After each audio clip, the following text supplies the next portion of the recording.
India voice, आपकी सोच, आपकी आवाज। नमस्कार, खबर इंडिया वॉइस में आप सभी का स्वागत है। मैं हूं आपके साथ प्रज्ञा मिश्रा। बुलेटिन की शुरुआत करेंगे बड़ी और अहम खबर के साथ। तो सबसे पहले बात कर लेते हैं दिल्ली के रामलीला मैदान में रविवार को कांग्रेस की वोट चोर गद्दी छोड़ रैली में उस वक्त विवादों में आ गई जब सोशल मीडिया पर कई वीडियो सामने आए जिसमें कांग्रेस कार्यकर्ताओं ने रैली में जाते समय मोदी तेरी कब्र खुदेगी के नारे लगाए। पीएम मोदी के खिलाफ आपत्तिजनक नारे लगाने वाली कांग्रेस नेता मंजू लता मीणा है। वो जयपुर महिला कांग्रेस जिला अध्यक्ष भी हैं। उन्होंने कहा कि वो सिर्फ वोट चोरी को लेकर जनता के गुस्से को दिखा रही थी। वोट में धांधली को लेकर जनता में बहुत गुस्सा है। उन्होंने बीजेपी वोट में धांधली करके ये सरकारें बनाई हैं और चुनाव आयोग भी उनके निर्देशों के अनुसार काम कर रहा है। नारेबाजी की निंदा करते हुए बीजेपी सांसद सुधांशु त्रिवेदी ने कहा कि एक बार फिर कांग्रेस का चरित्र सामने आ गया है। वो मोदी जी की मौत की कामना कर रहे हैं। उनकी मुस्लिम लीग और माओवादी सोच सबके सामने आ गई है। तो आपको बता दें, मोदी की कब्र खोदने की बात करने वाले पार्टी जो है वो खुद दफन हो जाएगी, ये सुधांशु त्रिवेदी की तरफ से कहा गया है। राहुल गांधी के नेतृत्व में कांग्रेस का भी वही हाल होगा जो औरंगजेब के समय मुगलों का हुआ था।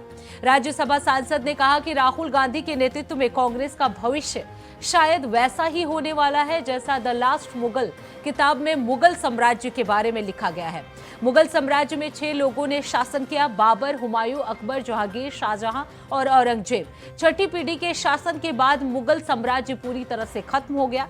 इसी तरह कांग्रेस भी नेहरू परिवार के 6 लोगों ने शासन किया है, मोतीलाल नेहरू, जवाहरलाल नेहरू, इंदिरा गांधी, राजीव गांधी, सोनिया गांधी। अब राहुल छठे हैं जो अभी सत्ता का आनंद ले रहे हैं। इसके बाद कांग्रेस का हश्र भी मुगलों जैसा ही होगा।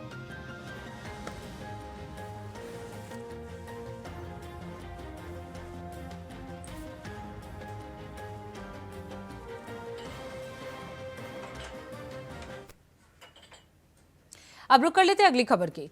खबर लखनऊ से है जहां चोरी की अजीबोगरीब वारदात सामने आई है। आपको बता दें, महाराष्ट्र से आए 4 चोर चोरी की नीयत से लखनऊ पहुंचे और चारबाग में होटल लेकर रुके। जानकारी के अनुसार इसके बाद उन्होंने अयोध्या जाकर रामलला के दर्शन किए और फिर गोमती नगर स्थित तनिष्क ज्वेलर शोरूम से 6.5 लाख रुपए के गहने चोरी कर लिए। घटना की जानकारी मिलते ही लखनऊ पुलिस ने तुरंत मामले की जांच शुरू की और अंतर्राज्यीय गिरोह के साथ 4 सदस्यों को गिरफ्तार कर लिया। पुलिस के अनुसार ये गिरोह पहले से कई राज्यों में चोरी और डकैती की घटनाओं में शामिल रहे। पुलिस ने चोरी के गहनों को बरामद कर लिया है और मामले की विस्तृत जांच की जा रही है। आरोपियों से पूछताछ में उनके अन्य अपराधों के बारे में भी जानकारी जुटाई जा रही है। आपको बता दें, इस गिरफ्तारी से शहर में सुरक्षा बलों की सक्रियता और अंतर्राज्यीय अपराध नियंत्रण की क्षमता उजागर हुई है।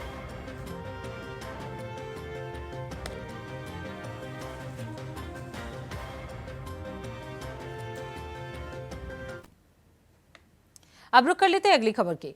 खबर पीलीभीत से है जहां कली नगर मंडी में सरकारी क्रय व्यवस्था की पोल एक वायरल वीडियो के जरिए खुल गई। आपको बता दें, प्रसादपुर निवासी विधवा और दिव्यांग महिला किसान सुखविंदर कौर का धान 20 दिन से तौलने के लिए मंडी में पड़ा है, लेकिन हर बार उसे सिर्फ आश्वासन ही दिया गया है। तौल अब तक शून्य रहा। रोजाना मंडी के चक्कर काटने को मजबूर महिला किसान का परिवार जो है वो आर्थिक संकट में फंसा हुआ है और रोजमर्रा की जरूरतें भी पूरी करना मुश्किल हो गया है। उत्तर प्रदेश सहकारी कृषि संघ के प्रथम क्रय केंद्र पर रखा धान बावजूद इसके सिस्टम ने नजरअंदाज किया है। मंडी परिसर में धान के ढेर पर बैठी सुखविंदर कौर की बेबसी का वीडियो अब तेजी से वायरल हो रहा है, जिसने प्रशासन और मंडी तंत्र की अनदेखी को उजागर कर दिया है।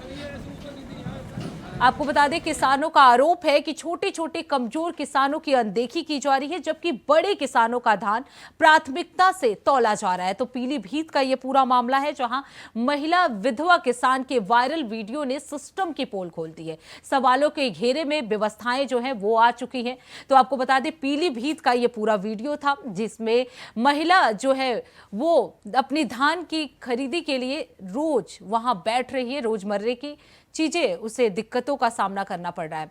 अब रुक कर लेते हैं अगली खबर की। जामताड़ा जिले के नाला प्रखंड स्थित मां मलांचा पर्वत पर विकसित प्रकृति उद्यान का रविवार को भव्य उद्घाटन झारखंड विधानसभा अध्यक्ष और नाला विधायक रविंद्रनाथ महतो ने फीता काट कर किया। इस अवसर पर उद्यान को आम जनता के लिए समर्पित किया गया। आपको बता दें, हरियाली और प्राकृतिक सौंदर्य से सजा ये पर्वत अब एक प्रमुख पर्यटन स्थल के रूप में विकसित हो गया है। कार्यक्रम में वन अधिकारी सौरभ चंद्र, उप विकास आयुक्त निरंजन कुमार, एसडीपीओ मनोज कुमार महतो और प्रखंड विकास अधिकारी आकांक्षा कुमारी जो है वो मौजूद रही। इसके अलावा आपको बता दें, नाला और वन अधिकारी मृत्युंजय कुमार सहित कई और अतिथि और बड़ी संख्या में ग्रामीण भी इस कार्यक्रम में उपस्थित रहे। विधानसभा अध्यक्ष ने इस दौरान कहा कि मां मलांचा पर्वत आस्था और इतिहास का केंद्र है। इसके सौंदर्यीकरण पर अब तक 10 करोड़ रुपए खर्च किए जा चुके हैं। ये परियोजना पर्यावरण संरक्षण, पर्यटन विकास, रोजगार सृजन और स्थानीय अर्थव्यवस्था को मजबूत करने की दिशा में महत्वपूर्ण कदम है।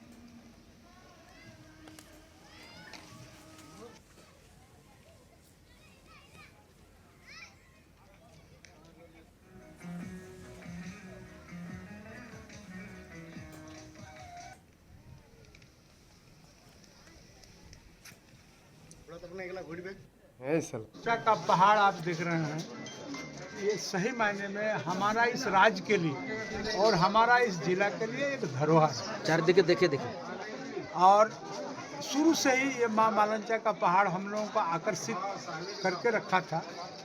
संयोग से यहाँ जनता जनार्दन के आशीर्वाद से विधानसभा में प्रतिनिधित्व करने का मौका मिला। उस समय से ही हम प्रयासरत थे कि मां मालंचा का इस पहाड़ को यहाँ के जनताओं के लिए या सैलानियों के लिए एक आकर्षक केंद्र बनाएंगे।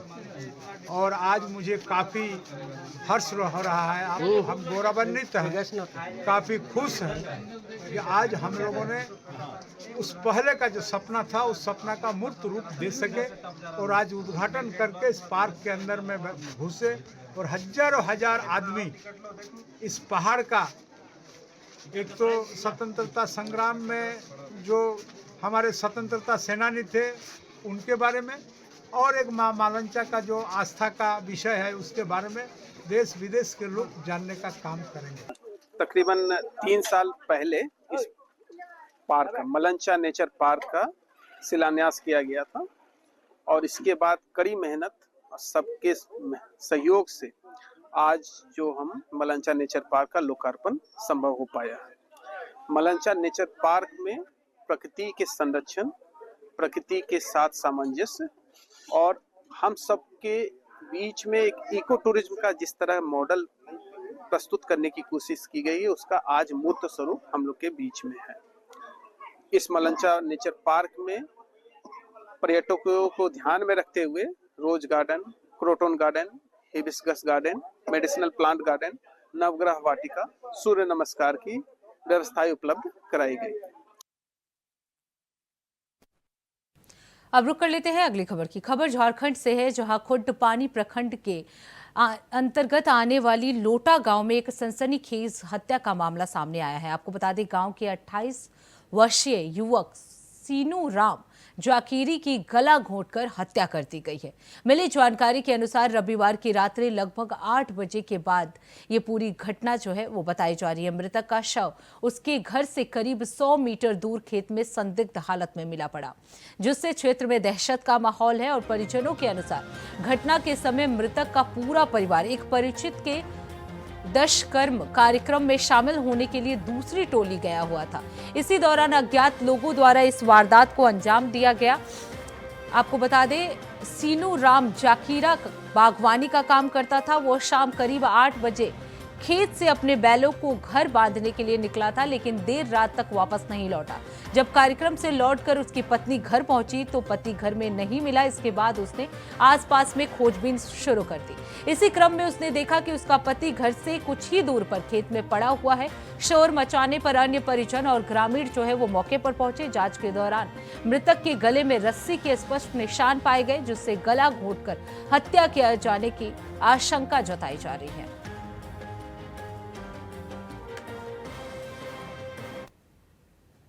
अब रुक कर लेते हैं अगली खबर की। भारतीय जनता पार्टी ने डंगालपाड़ा दुमका में एक महत्वपूर्ण बैठक आयोजित की है, जिसकी अध्यक्षता बीजेपी जिला अध्यक्ष गौरव कांत ने की। आपको बता दें, बैठक में संगठनात्मक मजबूती को लेकर चर्चा की गई और दुमका जिला के 21 मंडल से 9 मंडल अध्यक्षों का चुनाव किया गया। इस दौरान संगठन पर्व की चुनाव प्रक्रिया के तहत मंडल अध्यक्ष और प्रतिनिधियों का नामांकन विधिवत रूप से किया गया। आपको बता दें, बैठक में दुमका जिला चुनाव अधिकारी शैलेंद्र सिंह, पूर्व सांसद सुनील सोरेन, जरमुंडी विधायक देवेंद्र कुंवर और जिला चुनाव सह अधिकारी बबलू मंडल ने भाग लिया। शैलेंद्र सिंह ने मंडल अध्यक्षों और प्रतिनिधियों की घोषणा करते हुए बताया कि 14 जनवरी से पहले जिला अध्यक्ष की घोषणा भी की जाएगी। भारतीय जनता पार्टी के संगठनात्मक चुनाव की प्रक्रिया आज संपन्न हुई। दुमके जिले में 21 मंडल है और 21 मंडल में आज 9 मंडल के प्रखंड अध्यक्ष और प्रखंड प्रतिनिधियों की घोषणा की गई और सभी को आज माला पहनाकर भारतीय जनता पार्टी के प्रदेश के निर्देशानुसार सभी को माला पहनाकर सभी का नॉमिनेशन फॉर्म भरकर प्रस्तावक समर्थक के साथ आज विधिवत रूप से 9 की घोषणा हो चुकी है। 3 प्रखंड जो चुनाव योग्य है, जहां पर सक्रिय सदस्यता प्राथमिक सदस्यता हुई है, उसका चुनाव बाकी है, जो 2-4 रोज के अंदर हम लोग कर देंगे और उसके बाद जिला चुनाव की हम लोग तैयारी करेंगे। 14 जनवरी के पहले जिला चुनाव की घोषणा हो जाएगी। भारतीय जनता पार्टी दुमका जिला पार्टी ने नवनिर्वाचित जिला अध्यक्ष की घोषणा हमारे चुनाव अधिकारी यहाँ पर हैं शैलेंद्र सिंह जी, और बहुत ही शांतिप्रिय ढंग से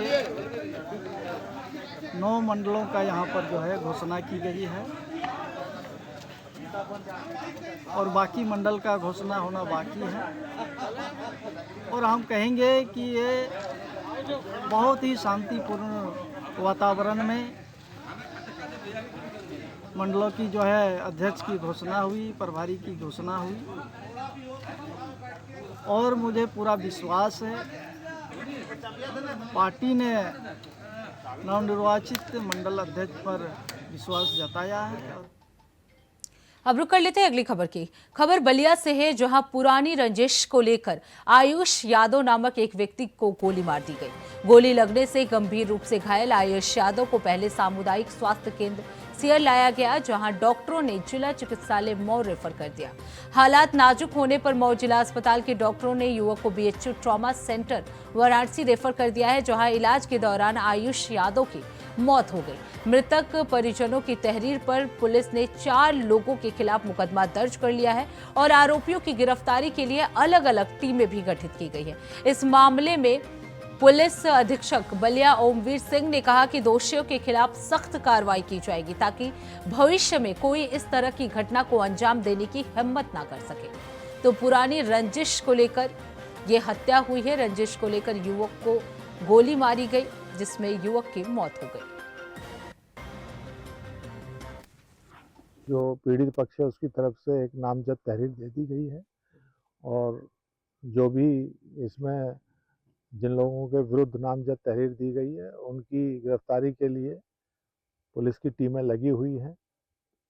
कुछ लोगों को पूछताछ की जा रही है और उम्मीद है जल्दी इस पूरे प्रकरण का पर्दाफाश होगा, क्योंकि जो यहाँ अभी तक पिछले 24 घंटे में चीज़ें निकल के आ रही हैं उसमें यह है कि कालांतर में जो आरोपी हैं और जो पीड़ित हैं, कुछ मामलों में ये ऐसा प्रतीत हो रहा है सहयोगी भी रहे हैं वर्तमान में, क्योंकि डिफरेंसेस हैं। घटना तो हुई है लेकिन इसका शीघ्र ही पर्दाफाश किया। अब रुक कर लेते हैं अगली खबर की। खबर लखनऊ से है, जहां 1090 चौराहे पर रील बनाकर हवाबाजी करना एक युवक को भारी पड़ गया। आपको बता दें, थार गाड़ी सवार युवक ने सोशल मीडिया पर दबदबा दिखाने के लिए सड़क पर रील बनाई, जिसका वीडियो तेजी से वायरल हो गया। वीडियो वायरल होने के बाद लखनऊ पुलिस ने तत्काल कार्रवाई करते हुए युवक को गिरफ्तार कर लिया है। पुलिस पूछताछ में युवक ने स्वीकारा कि उसने सोशल मीडिया पर लोकप्रियता और रौब दिखाने के उद्देश्य से ये रील बनाई थी। पुलिस का कहना है कि इस तरह की हरकतें न सिर्फ यातायात व्यवस्था को बाधित करती हैं बल्कि आम लोगों की सुरक्षा के लिए भी खतरा बनती है।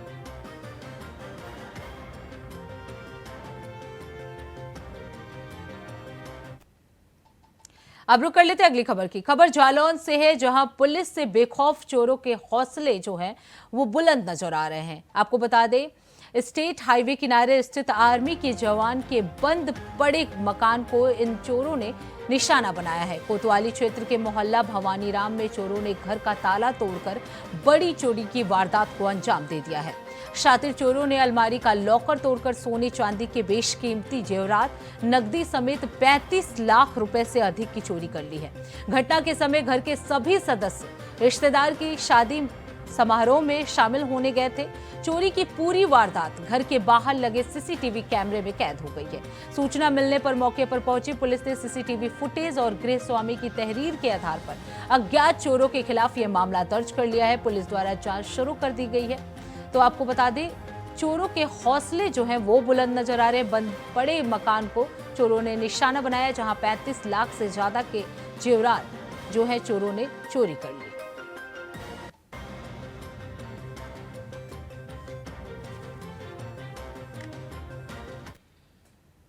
अब रुक कर लेते अगली खबर की। खबर पीलीभीत से है, जहां माधो टांडा रोड पर निर्माणाधीन पुलिया के पास बड़ा हादसा हो गया। आपको बता दें, पुलिया निर्माण के लिए खोदे गए गहरे गड्ढे में एक डीसीएम वाहन गिर गया, जिससे कंडक्टर समेत 3 लोग गंभीर रूप से घायल हो गए हैं। वहीं हादसे के बाद डीसीएम चालक मौके से फरार हो गया। घटना के बाद स्थानीय लोगों की मदद से ग्लाइडर मशीन से डीसीएम का केबिन काटकर कंडक्टर को बाहर निकाला गया। वहीं सूचना मिलने पर 112 की सूचना मिलने पर पुलिस जो है वो मौके पर पहुंची और सभी घायलों को तत्काल अस्पताल में भर्ती कराया गया। हादसे को लेकर स्थानीय लोगों में आक्रोश है। लोगों ने निर्माण कार्य करा रहे ठेकेदार पर भी गंभीर आरोप लगाते हुए कहा कि सुरक्षा मानकों का पालन नहीं किया जा रहा है, जिसके चलते ये हादसा हुआ है। मामले में प्रशासन से सख्त कार्रवाई की मांग की जा रही है।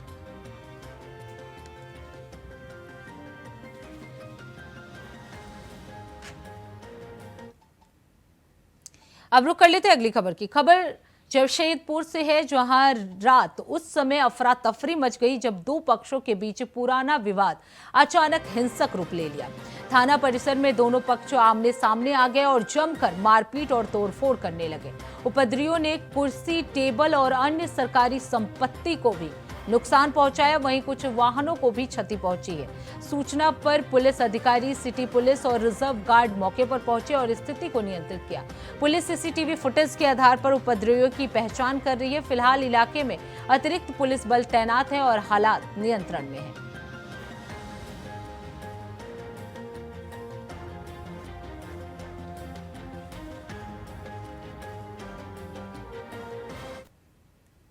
अब रुक कर लेते अगली खबर की। खबर मोतिहारी से है, जहां पूर्वी चंपारण में अपराधियों के खिलाफ पुलिस ने अब तक की सबसे बड़ी और सख्त कार्रवाई करते हुए इतिहास रच दिया है। आपको बता दें, जिले के पुलिस अधीक्षक स्वर्ण प्रभात के नेतृत्व में छेनी हथौड़ी के साथ चलाए गए महाकुर्की अभियान ने अपराधियों की कमर तोड़ दी है।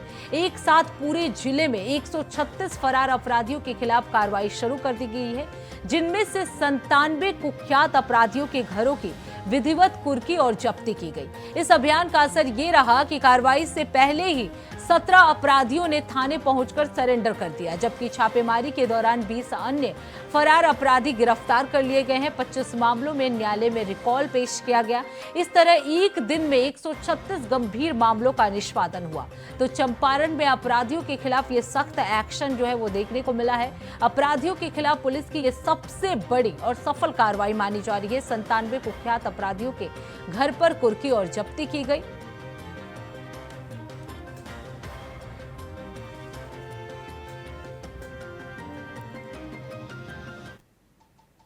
अब रुक कर लेते हैं अगली खबर की। खबर एटा से है, जहां इस साल की सर्दी का पहला दिन भारी कोहरे के साथ शुरू हुआ। सुबह से ही घना कोहरा छाया रहा, जिससे वाहनों की रफ्तार पर ब्रेक लग गया और विजिबिलिटी लगभग शून्य हो गई। चालक मजबूर होकर अपनी वाहनों की हेडलाइट और पार्किंग लाइट ऑन करके आगे बढ़ने लगे, क्योंकि 10 मीटर की दूरी तक भी रास्ता साफ नहीं दिखाई दे रहा था। सड़क पर सामान्य यातायात प्रभावित हुए और लोग सुरक्षित गति से वाहन चला रहे थे। घने कोहरे के कारण एटा के कई हिस्सों में सफर कठिन हो गया है, खासकर जीटी रोड और मुख्य बाजार क्षेत्रों में। स्थानीय प्रशासन ने वाहन चालकों से सतर्क रहने और आवश्यक होने पर ही यात्रा करने की अपील की है। कोहरे ने न केवल वाहनों की गति को धीमा किया, बल्कि आम जनजीवन पर भी असर डाल दिया है। लोग घरों से बाहर निकलते समय गर्म कपड़े पहनने और अतिरिक्त सावधानी बरतने के लिए मजबूर हुए हैं। ये दृश्य एटा में सर्दियों की शुरुआती कड़ाके की याद दिला रहा है। 2 दिन से जबरदस्त सर्दी के द्वारा रोड पे व्यवस्था की जाए यात्रियों के लिए। लगली परवाही आएगा कहते जो यात्री परेशान है, ठंड में बाहर के आए हुए हैं, इन सर्दी के लिए बचाव के लिए इनके व्यवस्था की जाए सब यात्रियों के लिए। बस यही। मौसम का मिजाज एकदम बदला हुआ। 2 दिन से जबरदस्त सर्दी का मौसम है। यात्रियों को निकलने का, बैठने का सब व्यवस्था भंग है। यातायात व्यवस्था सब पूरी तरह से बाधित है। कोहरा इस तरह से छाया हुआ है कि पूरे शहर में धुंध ही धुंध चारों तरफ नजर आ रही है। ऐसे मौसम में आना जाना, रहना सहना हर आदमी के लिए दुश्वार हो गया है। मौसम का मिजाज 2 दिन से एकदम। अब रुक कर लेते अगली खबर की। कौशांबी जिले में तेज रफ्तार का कहर देखने को मिला, जहां सड़क हादसे में 3 युवकों की दर्दनाक मौत हो गई, जबकि एक युवक गंभीर रूप से घायल हो गया है। आपको बता दें, ये हादसा पश्चिम शरीरा थाना क्षेत्र के बरसया गांव के पास उस समय हुआ जब तेज रफ्तार बाइक और एक ट्रैक्टर आपस में टकरा गए। बताया जा रहा है कि बाइक पर एक ही साथ 4 युवक सवार थे। टक्कर इतनी भीषण थी कि 3 युवकों की मौके पर ही मौत हो गई, जबकि एक गंभीर रूप से घायल हो गया है। सूचना मिलते ही पुलिस जो है वो मौके पर पहुंची और घायल को इलाज के लिए जिला अस्पताल भिजवा दिया है। तो कौशांबी में तेज रफ्तार का कहर देखने को मिला। 3 लोगों की मौके पर ही मौत हो गई है, जबकि एक गंभीर रूप से घायल हो गया है।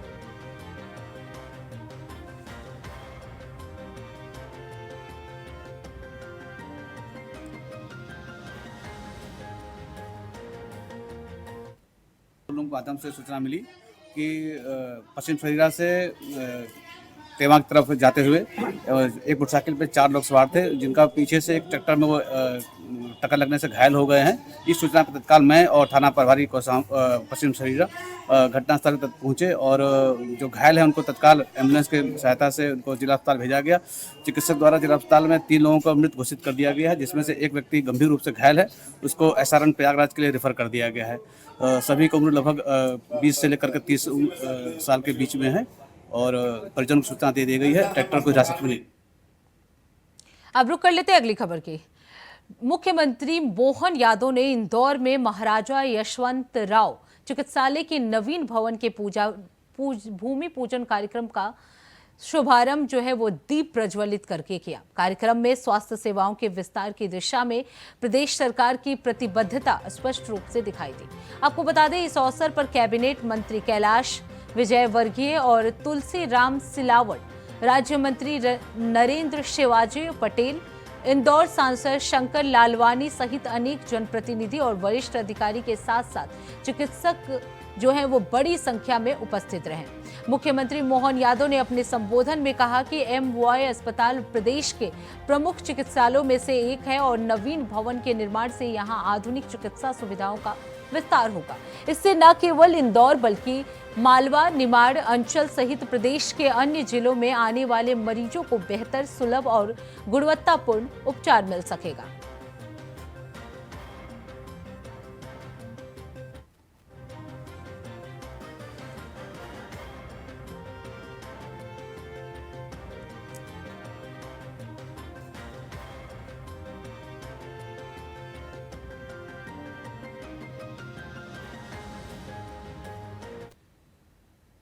अब रुक करते हैं अगली खबर के।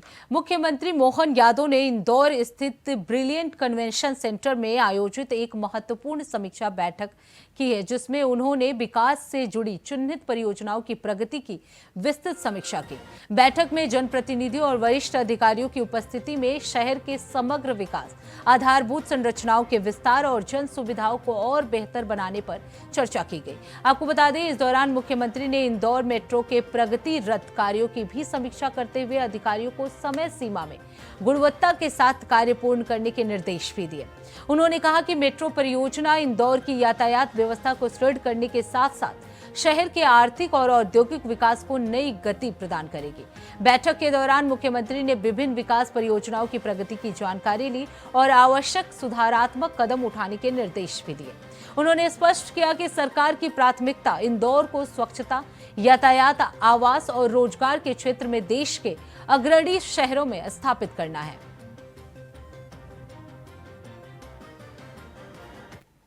मेट्रो को भूमिगत करने का सुझाव आया। हमने सबने निर्णय किया कि जो सबको सुविधाजनक रहे, ज्यादा प्रभावी हो और इंदौर के विकास के लिए उसका प्रॉपर उपयोग हो जाए, तो इसको इस तरह से हमने सबने मिलकर के निर्णय किया है। जो 800-900 करोड़ रुपया लगेगा राज्य सरकार मिलाएगी और उस योजना के लिए निर्णय किया गया। ये बड़ा निर्णय है मेट्रो रेल परियोजना के लिए।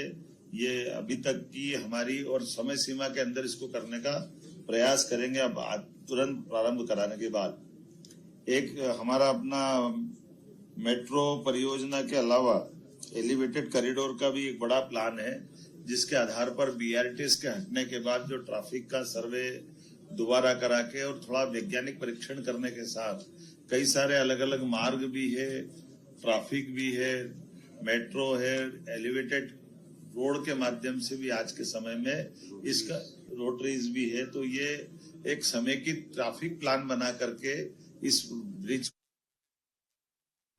तो इसी के साथ इस बुलेटिन में बस इतना ही। देश दुनिया की तमाम बड़ी खबरों के लिए देखते रहिए इंडिया वॉइस। तब तक के लिए नमस्कार।